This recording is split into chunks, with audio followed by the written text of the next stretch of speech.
Hello again. A bit of a change of scenery today. Today we're out on Granton Breakwater, just watching a tern there. It looks like it's eyeing up a little shoal of baitfish, but nope, not happening.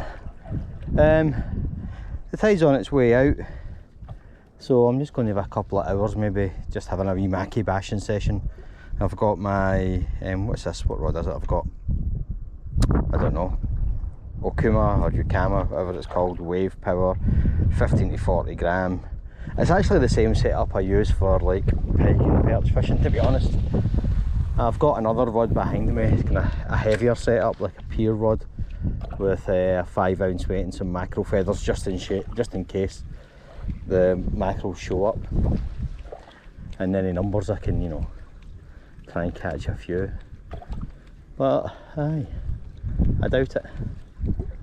No one's mentioned anything, no one's been talking about the mackerel being in, but I like these times because this is a really popular fishing mark for, you know, the mackie bashers, and I don't come here very often because it gets a little busy with kind of the sort of people who include a ghetto blaster and a 6-pack of cheap lager as part of their fishing tackle box, and I can really do without that.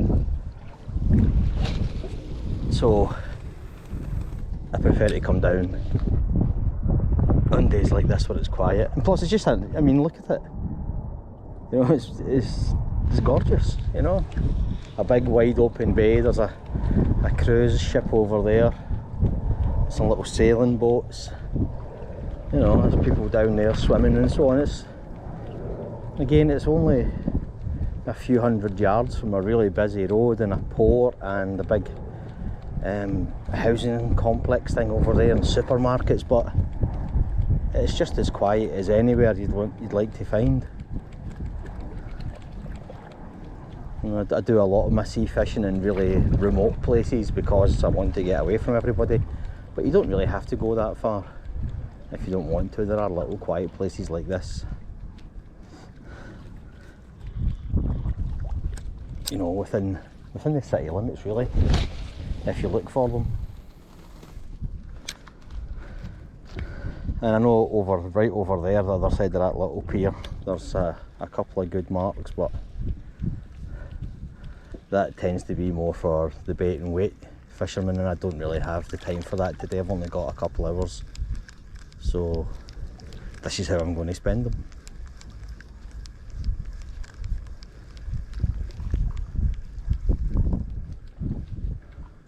Although I expect I'll be spending most of the time just retrieving my lure and trying not to get snagged. I don't think there's any fish in here. There was a couple of guys I was talking to earlier on there, they've gone now.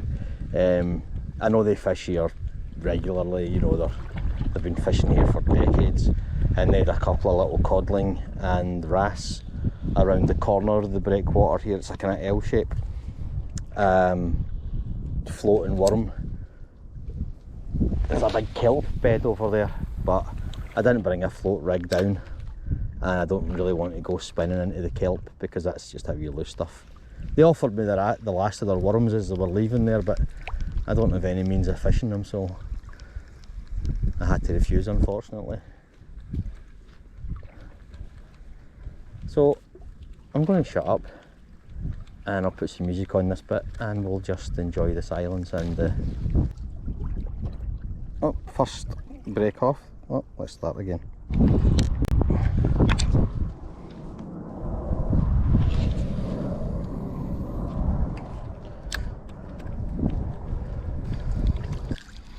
Right, well, that's been about 10-15 minutes and I'm not catching anything here at all, so I'm going to go around the corner to the kelp bed because there's a couple of lures I've bought that I want to try, little kind of octopus jig head things.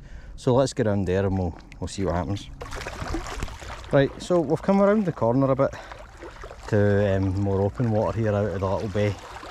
There's a big kelp bed in front of me here, so I've switched over to, hang on a second, let me get this camera. I think it's a kind of little squid thing, just a single hook. I don't want to throw treble hooks into like a big bed of seaweed, you know, it's just asking for trouble. So we'll have a few casts out of this and see if we get anything. I know there's some codling in here, so maybe they'll be kind of more inclined to take this, because I think it kind of imitates what they eat naturally. Well, I suppose they will when they get bigger. Anyway, you know, there's these things. I saw them on the shelf in the shop. Oh, got a snag first cast. Awesome. There we go. So it's a lot shallower there than I thought it was.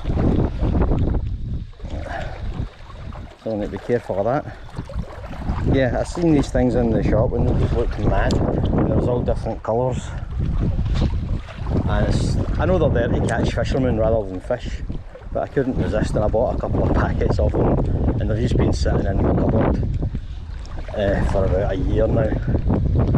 So I better use them, you know, otherwise they'll end up as ornaments in the fish tank or something, or jewellery, you know, or rock. I know I said I don't mind losing them, but I'd rather not.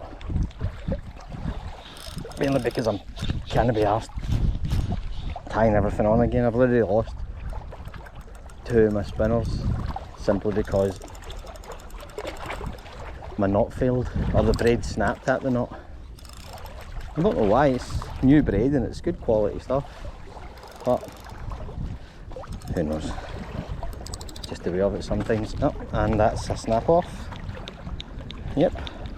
Okay, well, I'll pause here and I'll tie another one on and then we'll see. Right, so tied a new one on, different colour. This is kind of green and luminous orangey red. It's ghastly, looks like something right out of the 80s, but hopefully it'll get some attention from the fish.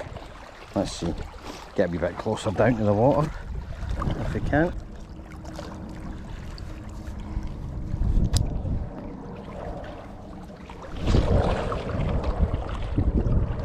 Oh, that's another one snapped off. This braid's shite. Right, we'll have to do this over again. Fucking hell. Right, start again. I don't know what's going on with this braid. It's just coming apart. And it's making me worry about casting out with any kind of power behind it, because I'm just going to snap off. But then I won't be casting out far enough. What to do. I've got some shock leader in my bag there, but that's really for, you know, punting out like 5-ounce weights with the mackerel feathers on. Might be a wee bit too heavy for this, but if this continues I'm going to have no choice. Oh, for fuck's sake.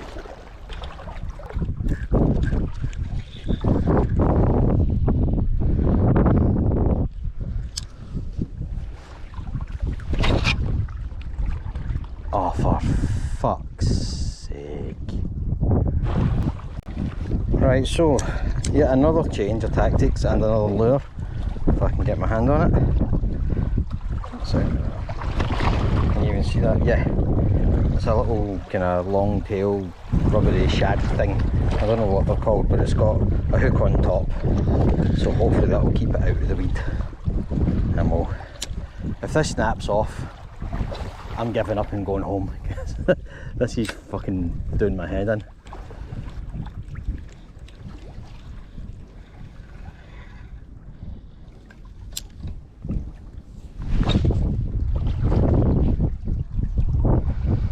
Right, that's it. Fucking giving up. That's another one snapped off. No, there's no need for that, is there? I'm not even sure if I'll put this video up. You know, it's like, I suppose it's content, but I'm not, you know, I don't want to put content out that's total garbage. Oh, hang on. I can see, that looks like my, is that my line? That might be the line that snapped off earlier. Might be able to retrieve one of my lures. Well, anyway, let's see. If it's not mine, it may be somebody else's. And there might be something worth keeping on the end.